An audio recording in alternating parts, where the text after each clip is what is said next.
5 minutes after 10, thank you so much for staying with us. The Wednesday edition of the show. And as promised, of course, this hour, we are in conversation with advocate Tembeka Ngcukaitobi about his book, The Land is Ours. And you can watch this on our 702 Facebook page. We're streaming it live there. And also use the hashtag Tembeka on Eusebius. There's no H in Tembeka, and no, he's not misspelling his own name, or neither am I. So it's Tembeka on Eusebius. You can put questions to him, give us a call.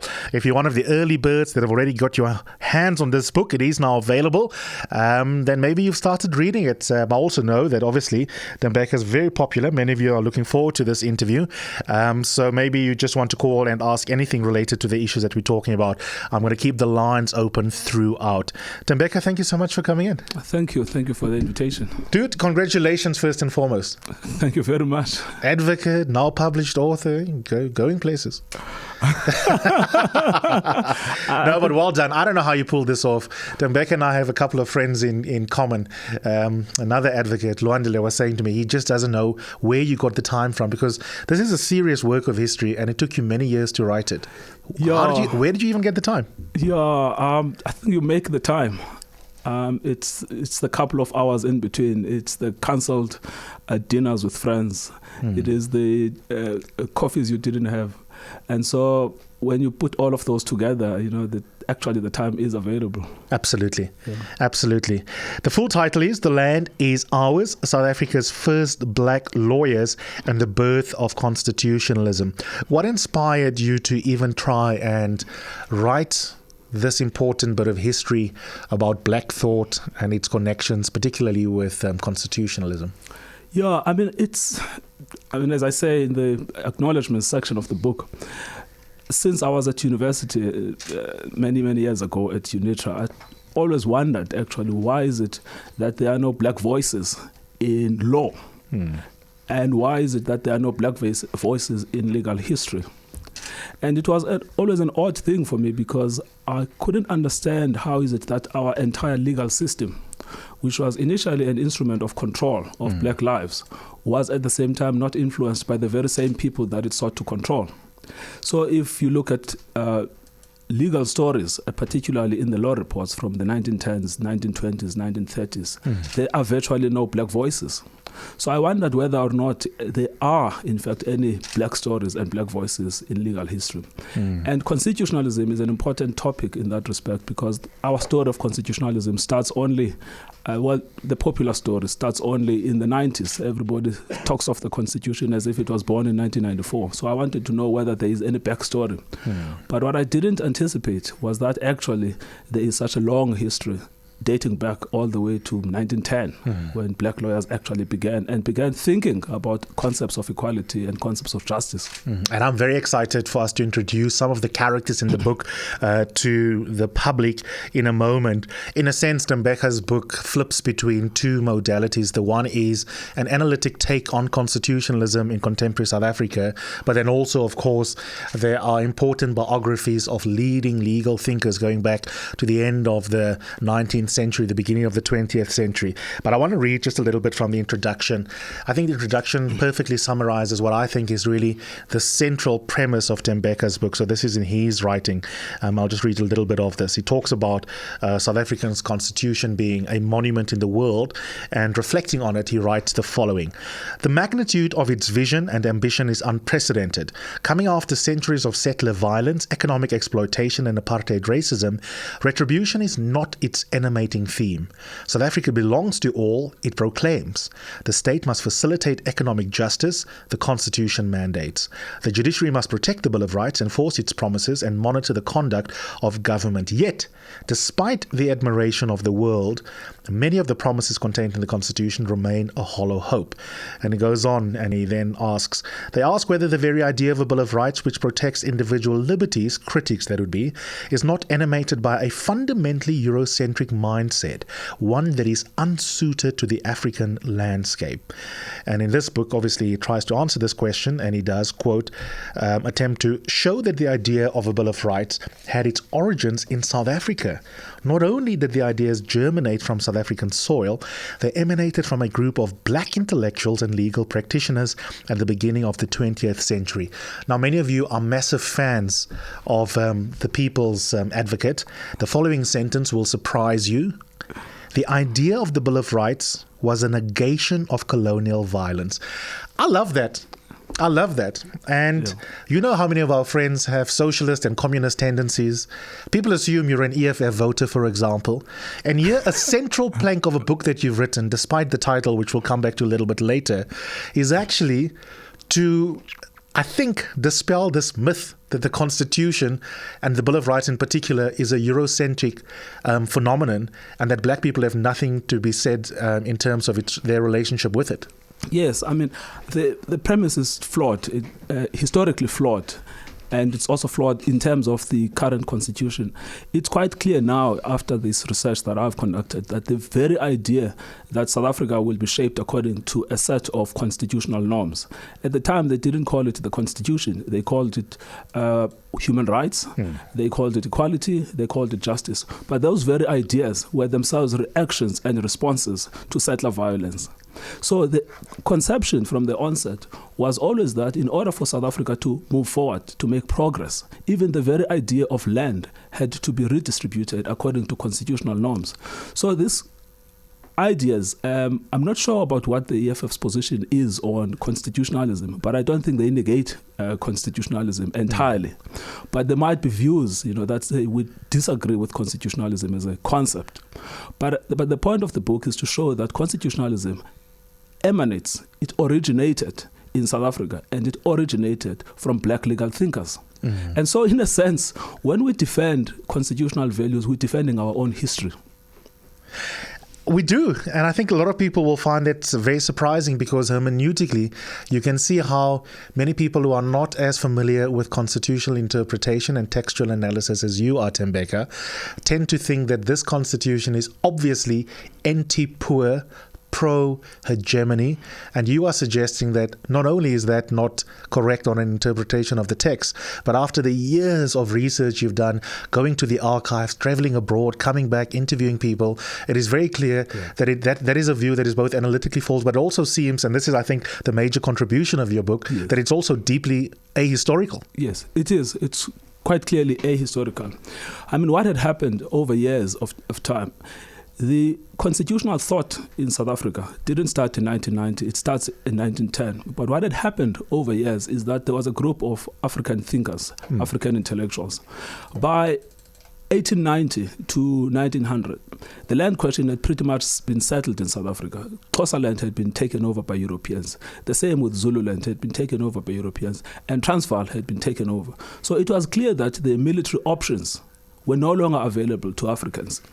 And what had also happened was that it was clear that the only way forward was Christianity, education, and then law came after.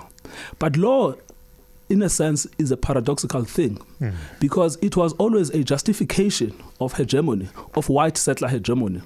But what the characters in the book then discovered, especially someone like Alfred Mangena and Seme, when they went to Europe, they then realized that law is not always a justification or an instrument of the imposition of white hegemony.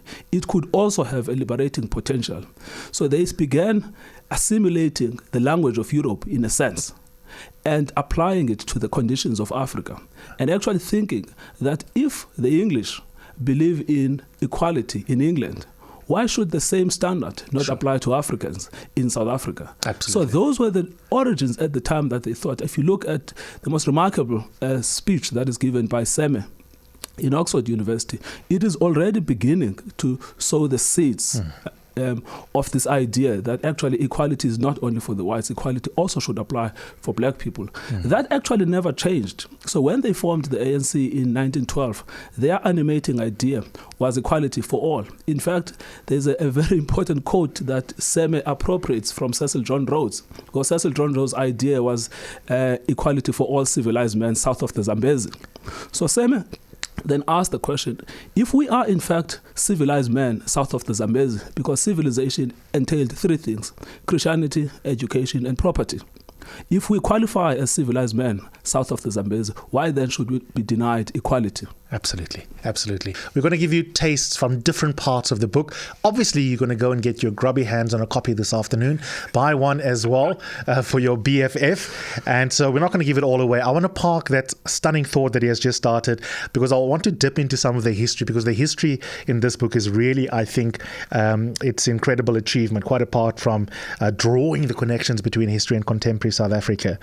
You know, when I read in the segment on how the land was lost, Tembeka, about the incredible relationship between black people from different parts of the world who had come to South Africa, who had come to the Cape, I must say that's obviously a massive gap in my own understanding of the connections between our lives as black South Africans and blacks from other parts of the world who then came at various points in our history to this country.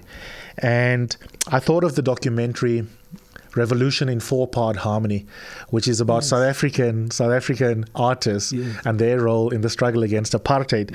When I read how important the Jubilee singers might be. So before we give them an example of one or two of the black thinkers that you write about in the book, black thought, in terms of how it intersects with the history of constitutionalism, was almost accidental. Yes. And the role of a bunch of singers in part make a cameo appearance in this book. Tell us about that. Yes, I was myself surprised about discovering this part of history.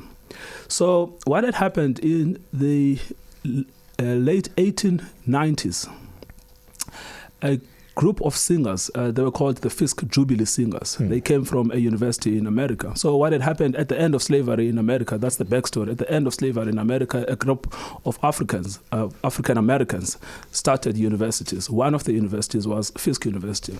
But they soon ran out of funds to finance the university. So what they then did is they constituted a choir. And this choir was then mandated to collect funds in order to keep the university going. Yes. So what they did, they then toured the world.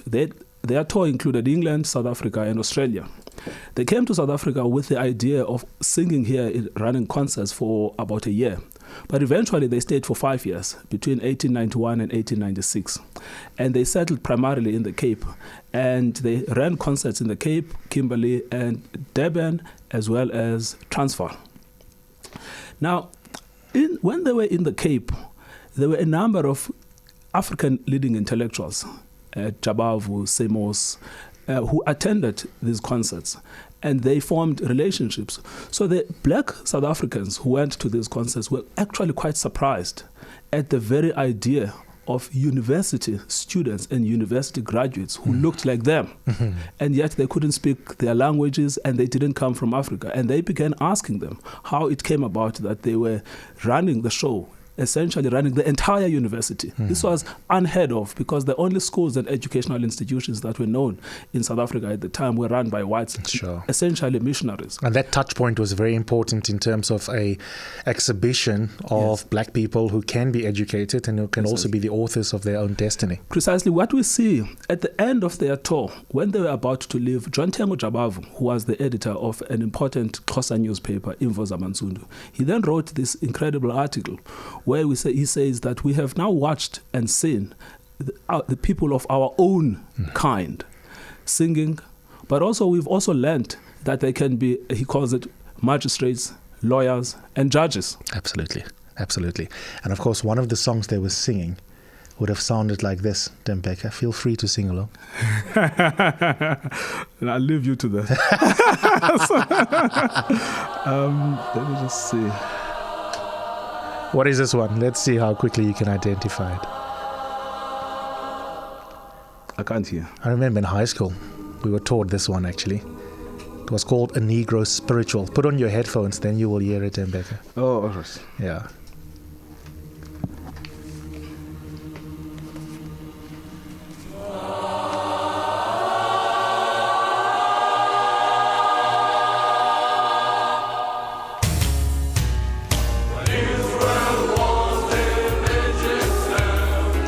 Let my people go.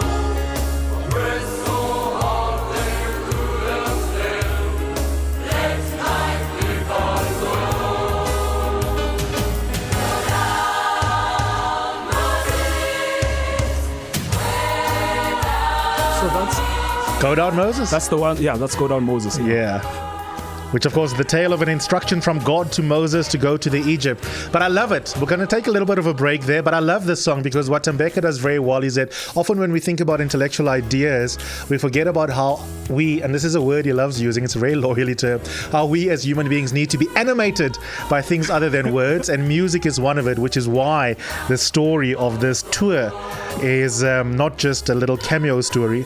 It's a very important story in understanding the characters we're going to introduce you to after the break, why it is that they were in turn inspired, many of them, to go and become barristers at a time when it was unthinkable. 25 minutes after 10, we're in conversation with author Tembeka Ngcukaitobi about his book, The Land is Ours, South Africa's First Black Lawyers and the Birth of Constitutionalism. Tembeka, let's introduce the public to some of the incredible characters in this book. One of them, and I have to confess, I knew virtually nothing about him, so thank you for schooling me, is the founder of Pan-Africanism, Henry Sylvester Williams. Yes. So Henry Sylvester Williams is an interesting character. He was born in Trinidad, spent some time in England, got some education at King's College in London, and qualified as a barrister in Gray's Inn. And he came down to the Cape. I mean, there's an interesting story before he came to the Cape, because there was a Pan-African movement, an emerging Pan-African movement in London at the time. And a black South African woman was among the leading thinkers in the Pan-African thought at the time. And her name was A.V. Alexander. And so he met up with her, and she had come from Kimberley. So he met up with her when she was running a number of lectures. And she was trying to project the image of the Cape, trying to portray to the world what in fact life meant for black people living in Kimberley, and particularly in the diamond fields of Kimberley. So that woman played a very influential role in conscientizing Sylvester Williams about the condition of black people in South Africa. So 2 years after the encounter with A.V. Alexander, Williams came to South Africa to practice as a lawyer. He arrived here in 1903 and became the first black advocate to be admitted in the Cape. Now, this obviously will surprise a lot of people, but in the Cape, the laws of discrimination in relation to practicing as an advocate only came into operation during apartheid. It was always the case that anybody who qualified could apply and be admitted as an advocate. So there was no opposition virtually to his application. Although he was black, he applied and qualified to practice as an advocate in the Cape. He didn't stay for long, because he lasted only for about 2 years, because in 1905, he's on his own words, he says he just couldn't take basically the racism of the liberals of the Cape. And including in the bar as well, like getting access to cases and clients as well. So he really experienced it firsthand. And although he had a sense of what was happening in the Cape, there was no substitute for actually experiencing what was being experienced by black people living here. Yes, I mean, he encountered numerous obstacles to his ability to practice and earn a living as a lawyer. And firstly, he was shunned by the attorneys' profession, who simply withheld briefs from him. And there were virtually no black attorneys in the Cape. So in order for him to receive legal work, he had to rely on white attorneys. And so they essentially shunned him. But what surprised him the most was that he was shunned also by fellow advocates. And there is a story that I tell in the book which basically sealed the deal for him, and he decided he'd rather return to London, which was the story about circuit work. So at the time, circuit work was one of the most lucrative aspects of legal practice. But what they did in the Cape, because they didn't want him to benefit from circuit work, so what they did, they introduced a rule that said that you couldn't be appointed to do circuit work by a judge unless your colleagues at the bar had approved your name. So what they then did, they simply withheld their approval. So which meant that he was not getting work from attorneys. He was also not able to earn fees through circuit work. And there were also other stories that he encountered. So at some point in 1905, he then decided, I've had enough of this, I can't stomach it. And he'd rather return back to London, where, I mean, he sort of had a mixed political career, but his legal career was virtually over. But the important thing you're saying, you write this on page 47, the conscientization of Williams regarding the circumstances of blacks in South Africa proved very useful. Not only did it encourage the formation of the African Association, it also helped challenge racial stereotypes prevalent in Victorian England. The inferiority of black-skinned people, quote, those who have a different complexion or slightly flattened noses than ourselves. And of course, with that experience, as well as the earlier encounter that he had with the South African in England, there was also the beginnings here of setting up a preparatory committee for the Pan-African Conference. Yeah, the Pan-African Conference was held in London in 1900. And this was the big conference, the very first time that Africans, black-skinned people from across the world met and discussed what the future of Africans would be, whether they came from America, the Caribbean, Africa. There were some South Africans that attended the conference, but one of the most influential was W.E. Du Bois, and a lot of people know about Du Bois, and that is where he made the famous statement, the problem of the 20th century is the problem of the color bar. So it was at that conference where they wanted to envisage what in fact the world would look like once colonialism had ended.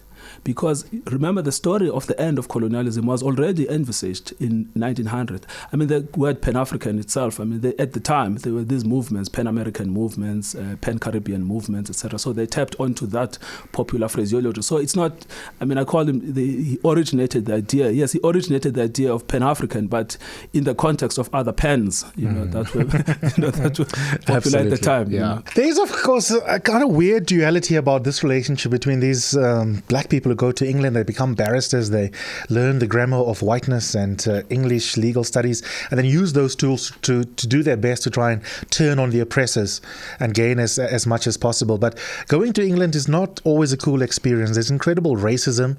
South Africans start touring, particularly after the black Americans who were touring the Cape. Yes. And I've never seen this description from Dickens of black South Africans in London. But when I read this, I thought, my goodness, this is the same Dickens some of us revere as the gold standard of our own familiarity with English thought. So I'm going to ask Tembeka to read a little bit from page 33. Just give us the context and then read this excerpt from Dickens. Yes. All right. So what had happened is that after the Jubilee Singers left, two choirs were formed by black Africans. The first was the Zulu choir and the second was the native choir. And the native choir toured England shortly thereafter. And so when they went to England, I mean, firstly, they themselves were surprised at just the sheer size of the place and the sheer quote-unquote progress that had been achieved by the English.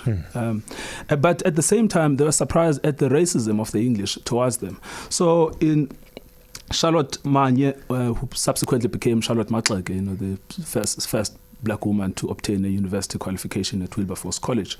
So I talk about her at page 32 of the book. And so where she records her own experiences, where she says that the Londoners commented, look at their short hair, as though they have shaved. Their eyes are black and beautiful. They have mouths and noses like people.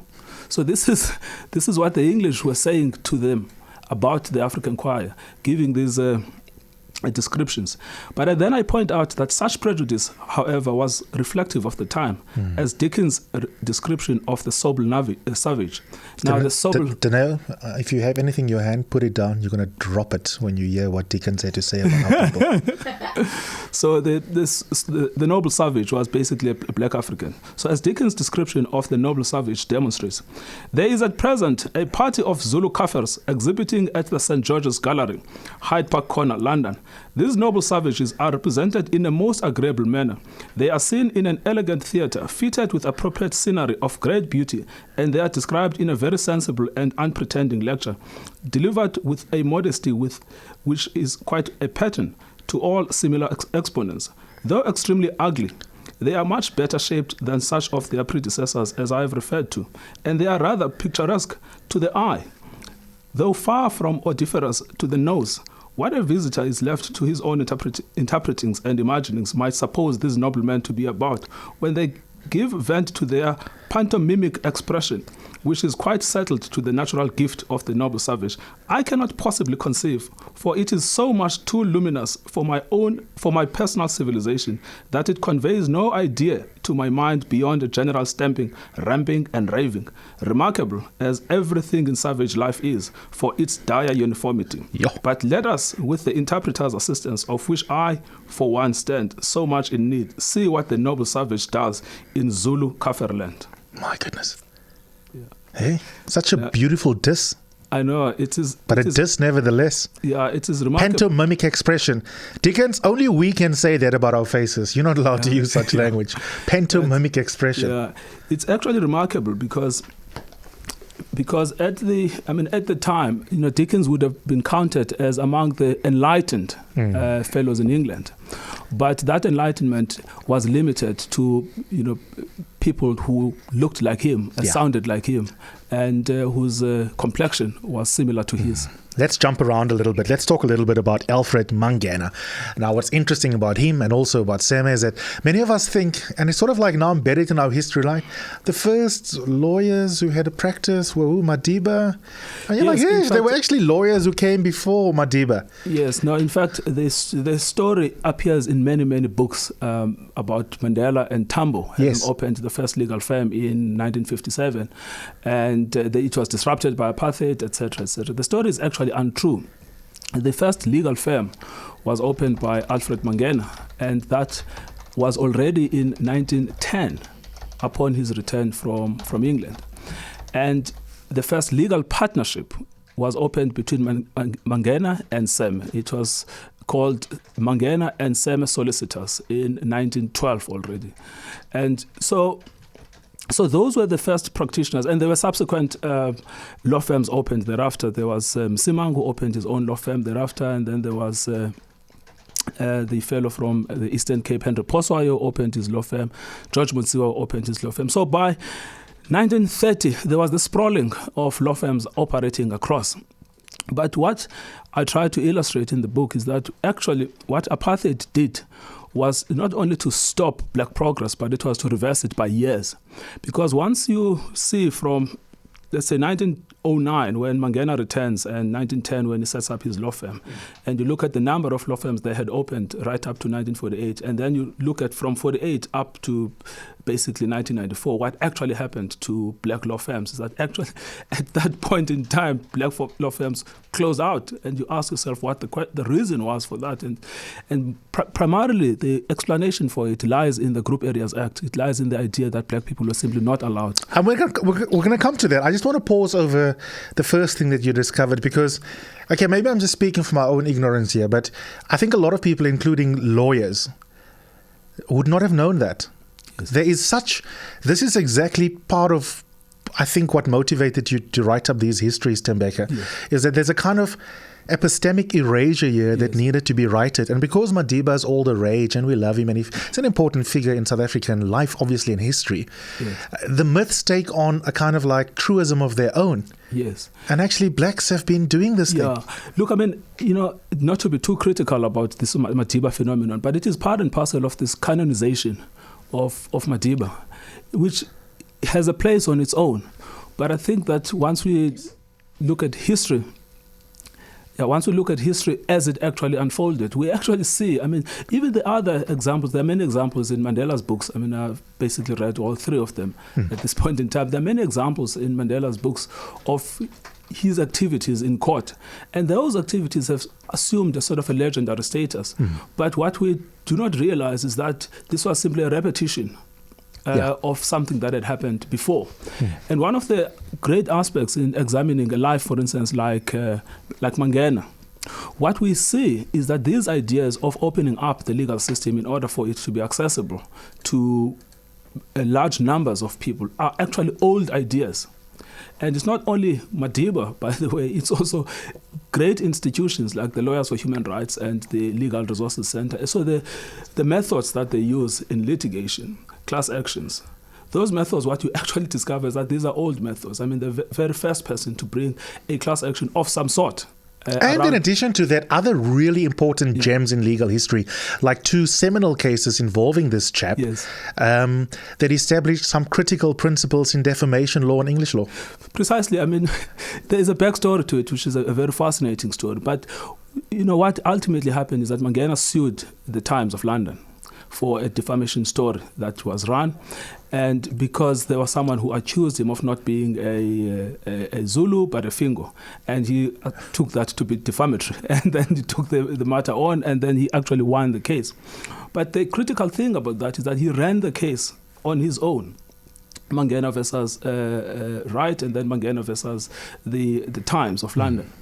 And he won both cases. The one case was settled, and after they had decided the question of liability, and the other case was not settled. So he won on the merits, and he also won a damages claim. But they set legal standards that are today applicable in England in relation to the law of defamation. So if today you went to any English university and you picked up a textbook on the law of delict, one of the cases you will be taught as part of your standard text is Mangena versus the Times. And you will wonder, what is this Mangena versus the Times? But the point is that his activities have now become embedded as part and parcel of the legal culture of London. And the same thing actually with the other South African lawyers in relation to how the development of the South African common law system.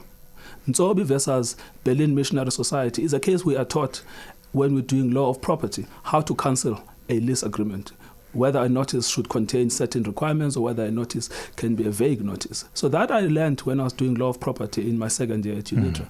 What I didn't know is that this was a case actually run by George Monsiwa, and it was a case involving the eviction of squatters as a consequence of the 1913 Land Act. Absolutely. So the backstories are actually important to see that these were not just esoteric figures of interest, but they were actually central to the development of the South African common legal system. And the very tools that Mandela et al. Would later be able to use in part of their legal activism, these chaps were already fighting those battles even within the legal fraternity. There's one, and it was so vividly described by you, one occasion when he appears and a white police officer wouldn't let him sit with his colleagues in front, and he basically had to be in the gallery. And what's remarkable also, because this is the other part of the story which sometimes some black nationalists can't get themselves to acknowledge, is that you've actually also already at that time, at the turn of the century, early parts of the 20th century, had some progressive white folks on the bench who were able to say, no. There's no reason why this guy can't actually represent this person. Alternatively, there's no reason why that man must represent his client from up in the gallery. He will come down here. No, precisely. This is a very interesting story. Look, the sort of story of how Mangena was manhandled by a policeman would be a familiar story to many South Africans, because it is the story of white racism. So what happens, he's got a client and he comes to court, and then he's got his books, but the police think he's not a lawyer. So they chuck him out of court. And then he collects his books, tries to come back as soon as the magistrate comes, and then he tries to sit where the lawyers should sit, which is in the front row. But he is then told, no, go to the back row. But at that point, the magistrate comes in, and this is now this unfamiliar story. And the magistrate says to the policeman, but this man is a lawyer.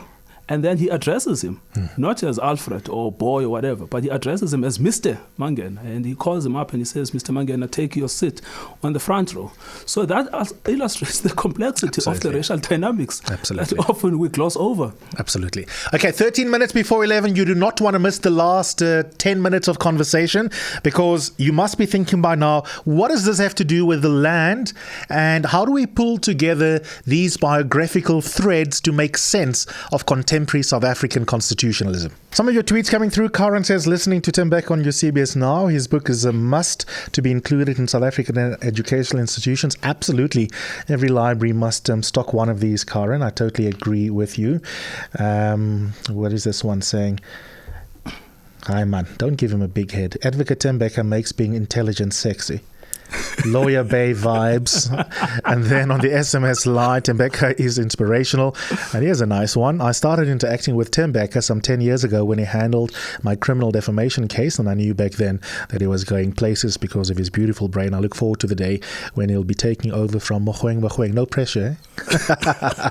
Now, the final part of this book is also a stunning part, because in the final part, you basically try and shift from the individual agencies of these folks that you've introduced us to, and you're profoundly aware that obviously their stories need to be woven together to understand what does this now mean in terms of the big picture in a grand narrative of South African legal and political history in the 20th century. And there are two inflection points I want us to talk about, and then we'll end on the land question of today.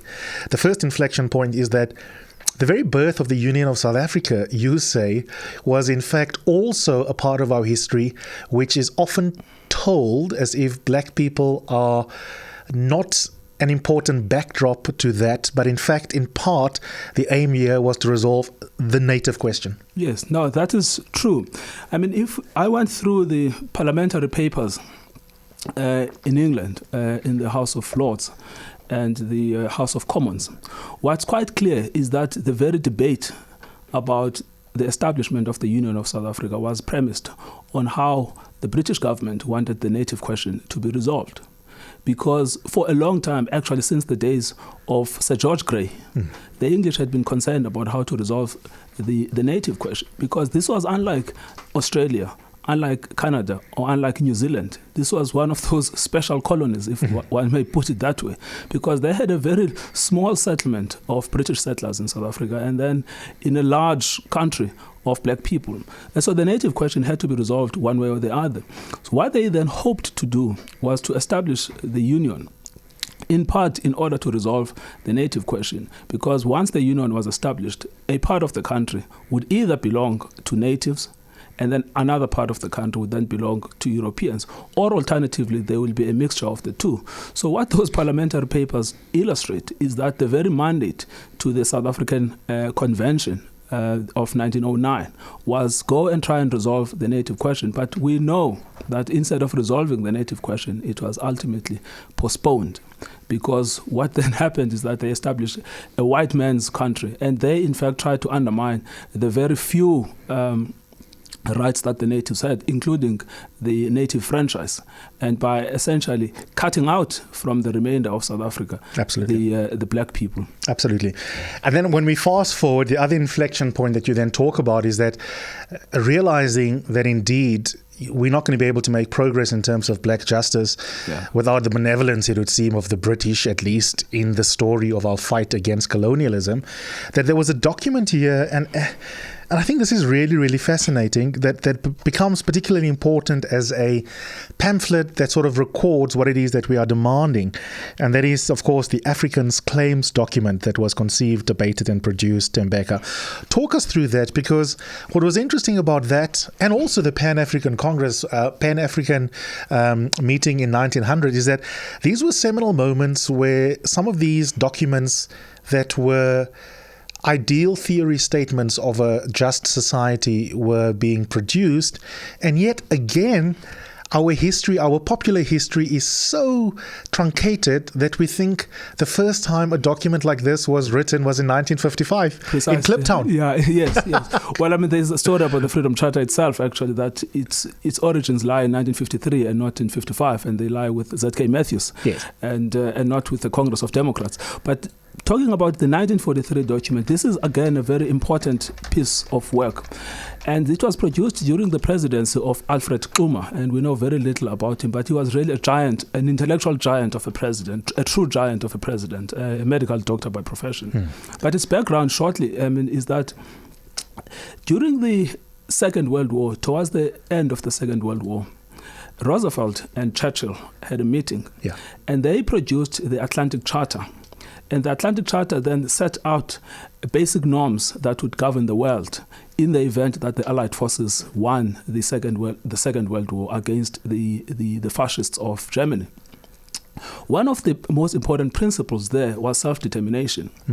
But when the document was distributed across the world, Xuma set up a committee which essentially comprised of three black lawyers. At the time, Mangena and the others were gone, but Seme was still around, and there was another fellow called Mtimkulu, and then there was another young man called Anton Lembede, who was at the time Seme's candidate attorney. In fact, he was at the time serving under Seme as an article clerk because they didn't have candidate attorneys at the time. So what they then did, they took the principles of the of the Atlantic Charter, and they tried to incorporate those into the African condition in South Africa. And out of that emerged the African Claims document. And they asked, and this is the paradox that is clear in the Atlantic Charter, they asked, how can you talk about self-determination in a universe where virtually all of Africa is under colonial rule? Absolutely. So the first principle of self-determination must apply to occupied territories. And this now exposed the hypocrisy of Churchill, because as soon as the point was put to him, his answer was that, sorry, this was about dealing with Nazism. Absolutely. We never intended that it would now apply to them. Conveniently so. Exactly. Yeah, amazing. Put on your headphones for me before we run out of time. We've got a caller on the line. Dr. Nzimande, hello. Eusebius, how are you? Wow, I'm always good. You know, your favorite liberal likes hearing your voice. Yes, that's right. Congratulations on that good show, and to Ngcukaitobi as well. This is really exciting stuff for me. Thank you. I have a penchant, for instance, for the study of your early black intellectuals in South Africa in particular. And it's an area that I think we need to do much more. I'm glad that Ngcukaitobi has actually contributed to this. I wonder where he got the time from. I didn't know. But congratulations and well done. This is a very important part of our scholarship. I'm very passionate about these issues. And also he's looking at it from kind of legal minds, legal intellectuals, and so on. And this correction of history about the law firms, I find that absolutely exciting. It's a form it's a form of epistemic justice, isn't it, Dr. Nzimande? We're rendering visible black people that have been airbrushed out of history for too long. Absolutely, Eusebius. Whilst I was a Minister of Higher Education, I'm proud there is one institute that I established called the National Institute of Humanities and Social Sciences. And one of its tasks is precisely to actually look at history that has not really been told, including, by the way, things that were never published under apartheid because they were banned, and so on. And this early history, which is very, very important. Absolutely. Thank you. Absolutely. Thank you, Dr. Nzimande. Lovely hearing your voice. I'm only going to give you 1 minute. I want to promise from you, despite the fact that you're busy, that you're going to come back on, because I want to have a conversation with you about contemporary politics. Sure. But in 1 minute that is left, why should thousands and tens of thousands of black South Africans listening to you, who have admired your work publicly in the last couple of years so much, have the level of faith that you have in what we can yet achieve with the Bill of Rights, given that empirically there's a gigantic gap between the normativity of the Bill of Rights and the horrid conditions that too many black South Africans live under, including the land question? I think precisely for that reason, because of this gap that you're talking about, the gap can only be filled through the enforcement of the normative principles that are in the Constitution. And there is no other way about this. The only way that South Africa can move forward is taking those principles that are in the Constitution and concretizing them, giving them effect. I spoke the other day at a conference. When I served as an acting judge for 4 months in the Land Claims Court, I was just astonished at the extent to which our government has simply not implemented the Constitution. it has not done what the Constitution says it must do. There is not a single piece of land, talking about land, there is not a single piece of ground in this country that has ever been expropriated for land reform purposes by the government since 1994. Not one. Why is that so? And that has nothing to do with the Constitution. It has everything to do with simply our failure to give effect to the constitutional promises. Absolutely. Tembeka, congratulations on your first book. The Land is Ours, South Africa's First Black Lawyers and the Birth of Constitutionalism. And I hope that you get many sales. Thank you very much, and thank you for inviting me. It was really a pleasure. It's only a pleasure.